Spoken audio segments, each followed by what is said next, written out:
Welcome. I'm Eva with the Department of Planning and Development and accompanied with Katrina Newton, also with the Department of Planning and Development. This is a tutorial on how to submit a site-specific plan amendment nomination through the PLUS system. Please use the nominator guide to find more details on the nominating process, the submission requirements, and this can all be found on the 2025 SSPA webpage. And a link will be provided at the end of this. You can also find the PLUS link within the nominator guide or go to plus.fairfaxcounty.gov, which is located on the bottom of this page. So the first step is to make an account through PLUS. If you already have an account, you can sign in using this login page, or you can create an account either by clicking the create an account button on the bottom or a register for an account on the top right page of this. And so now I'm going to turn it over to Katrina, who will walk us through the PLUS system. Thank you, Leah. Let me go ahead and share my screen here. Okay, so as Leah indicated, you either sign in or you create a new account. So I already have an account, so I'm going to go ahead and sign in. Okay, and what you need to go is you need to go up to the Planning tab to start the nomination submission. Okay, and then you're going to go up to Create an Application. Okay, this first screen here is just a general disclaimer for PLUS. So you'll want to read the disclaimer and then you'll need to accept the terms by checking on this box. And then you hit Continue Application. Okay, and then you're going to want to go to Comprehensive Plan Amendments, Comprehensive Plan Nomination. Click on that. Continue Application. Okay, so first thing that you want to make sure, though, is that your property is actually eligible to be submitted as a nomination. And as Leah had mentioned, we have the guide and we also have an eligibility map, and there's a link in the guide to the eligibility map and also on the 2025 countywide SSPA website. So you can check there to make sure your property is eligible. This map right here is just a map that you can use to navigate to your property. But honestly, it's probably easier if you just go down and you go ahead and you type your property address here. So I am going to go ahead. Hold on one second while I pull up my information so I can enter things. Okay, so I'm going to enter my property address, 12011.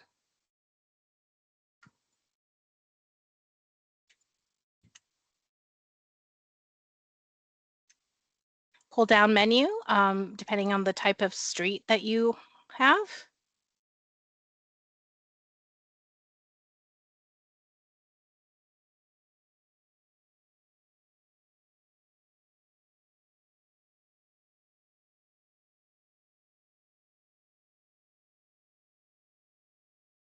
Okay, and then I'm going to hit search. Now, if for some reason, it also down here, once you enter your address, will pull up the parcel number, the parcel ID number. However, if you happen to have one of the addresses or one of the properties in the county that does not have a street address associated with it, you can also enter your property via the parcel ID number, and you would just hit search. So I have my information there, and it pulled up from the PLUS database. It actually pulled up the owner information. And then the next thing I'm going to go down to is the multiple parcels. So is the parcel you entered above entirely within the nomination area? In my case, I'm going to hit yes. And does the nomination area include more than one parcel? And in my case, it does. So I'm going to hit yes, and I'm going to go ahead and continue application. Okay, and this is where I can enter an additional parcel. So I'm going to hit add row. And then I'm going to go ahead and enter my additional parcel right here. Okay, and in this case, it's not a partial parcel, so I'm going to hit no. If you do have a parcel, just hit enter yes. I'm going to hit submit. Okay, so you can see my 2 parcels are now here. So I'm going to go ahead and hit continue application. Okay, so nominator. I'm going to go ahead and I'm the nominator, and this is my Plus account. So I'm going to go ahead and hit select from account, and I'm right here. My information is all here. So I'm going to hit continue. I'm going to hit continue as well. If that were not the case, you would hit add new. And then I'm going to go ahead and scroll down here. So is the nominator also the property owner? In this case, I'm going to hit no, and I'm going to continue application. Okay, so again, I'm going to hit select from account in my case.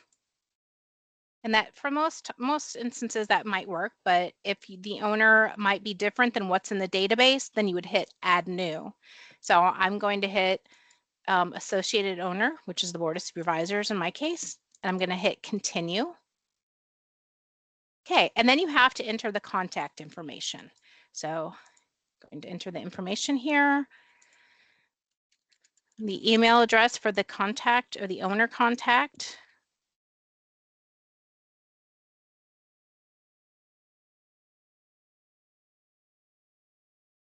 Hey, in my case, it's me, but if the owner information is different, then you're going to want to enter that information.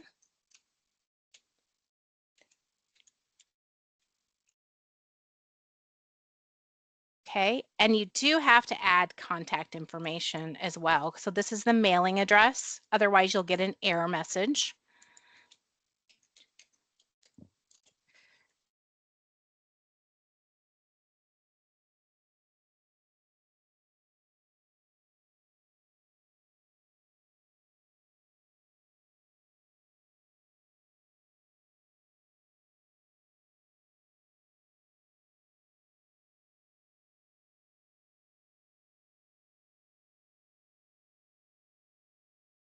Okay, let's say, oh, wrong zip code, sorry.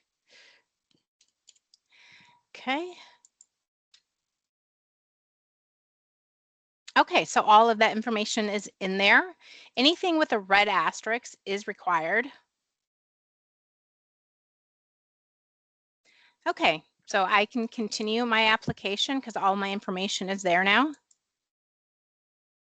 Okay, so this is where you're going to want to enter the nomination detail, the comprehensive plan information, the current comprehensive plan, what's being proposed, which is a drop-down menu, and then the summary of proposed comprehensive plan changes. So I am going to go ahead and enter this information.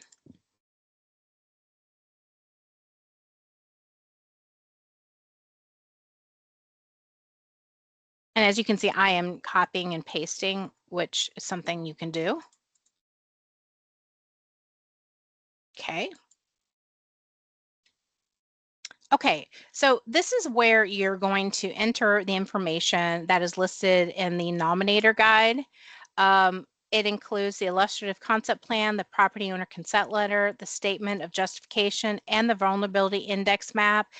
You also need to upload as well the property map. That's also required. You will enter that under supplemental information, and I'll show you that in a second. And then you, if you do have additional information, you can also enter that as supplemental information. So you are going to click add and add here. And keep in mind the file size is 1,000 MBs and that megabytes, and that also most typical file types will be accepted. So like PDFs, JPEG, as well as like Word documents and that sort of thing. Okay, so I am going to add my information here.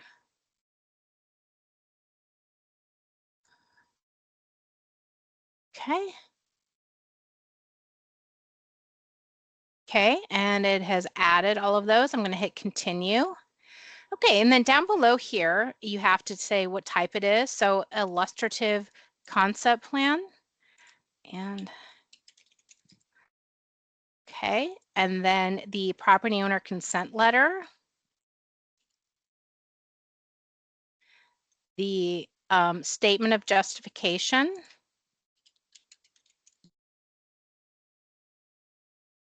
the vulnerability index map.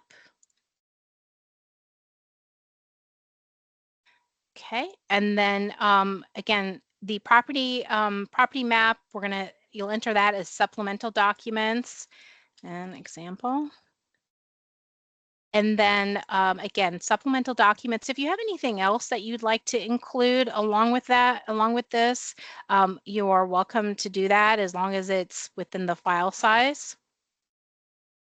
Okay.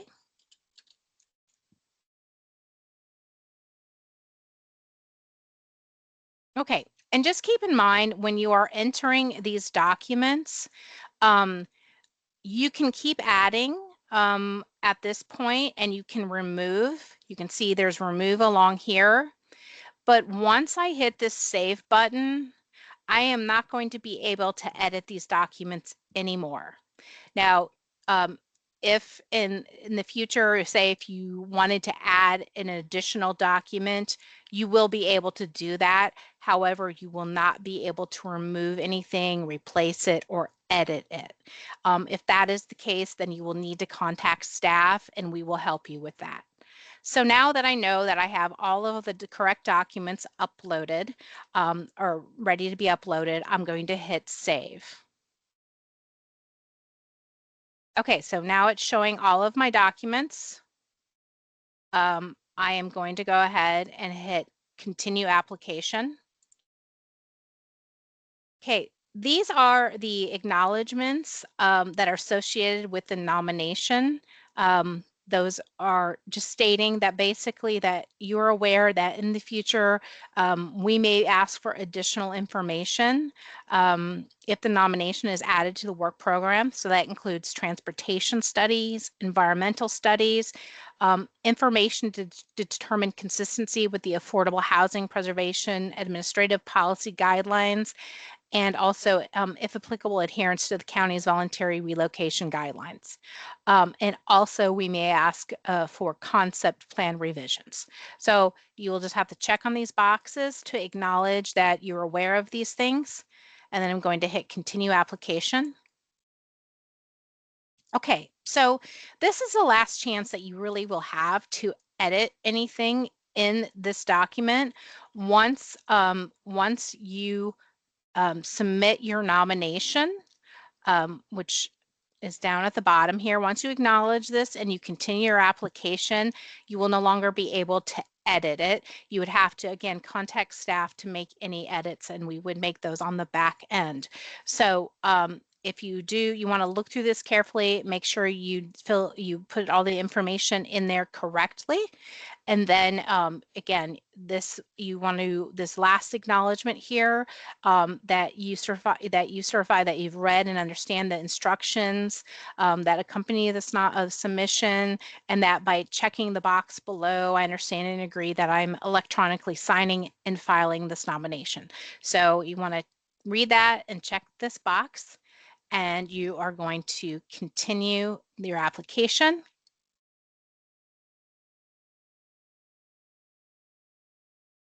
And it shouldn't take this long, but you should get an acknowledgement quickly. Okay, so this is confirmation.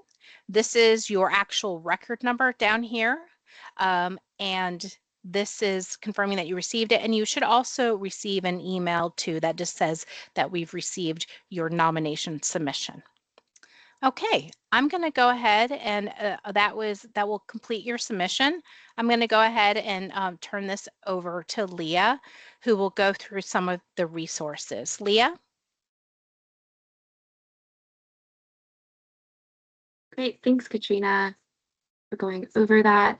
For walking us through how to submit a nomination through the PLUS system. As Katrina said, here's a page of resources. So on the SSPA website, which is linked at the top, you'll be able to locate the SSPA guide, which will provide details on the nomination process, the submission requirements, and the criteria that will be used to evaluate the nominations. And so since a screenshot of the nominated site using the vulnerability index dashboard is a new submittal requirement, I'll now navigate to this to the vulnerability index dashboard in order to provide an overview of that, since this is a new component within the nomination process. So the index shows how areas within the county are doing relative to other areas of the county based on occupation, education, language, income, transportation, health insurance, and housing. And so this information is used to better understand the socioeconomic characteristics around the nominated sites and data used for enhanced community engagement. And so the nominations are encouraged to describe any relevant information from this dashboard within their statement of justification. And so you can see the color coding there. So 5 represents the most vulnerable, which is shown in dark blue, and then 1 represents the least vulnerable, shown in light yellow. And so in order to use this dashboard, you're going to type in the address located in the top right-hand corner of the screen, which we're putting in now, and then you'll click on it, and it's going to automatically zoom you directly into the site. And so if you click on the results, it will pop up the all of the census information along with those indicators that I described earlier.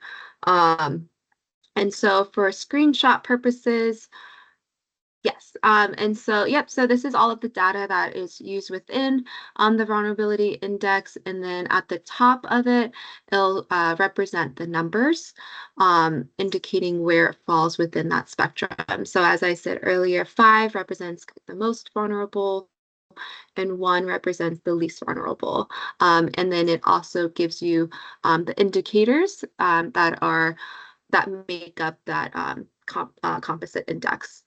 And so for screenshot purposes, we ask that you essentially zoom out enough to include the surrounding area, such as that's shown on the screen right now. So you would just take a screenshot or a snippet of this and then submit it within your proposal. And so, yes, exactly like that. Yep. And so you would save this and then include it in your within the documents that you'll upload through Plus. And so now I'll just quickly take us back to our original resource page. I want to thank you all for tuning into this tutorial. And if you have any questions or comments, please contact Katrina or myself. And our contact information is located at the bottom of this page. Thank you all for joining. Bye. Thank you. Bye-bye.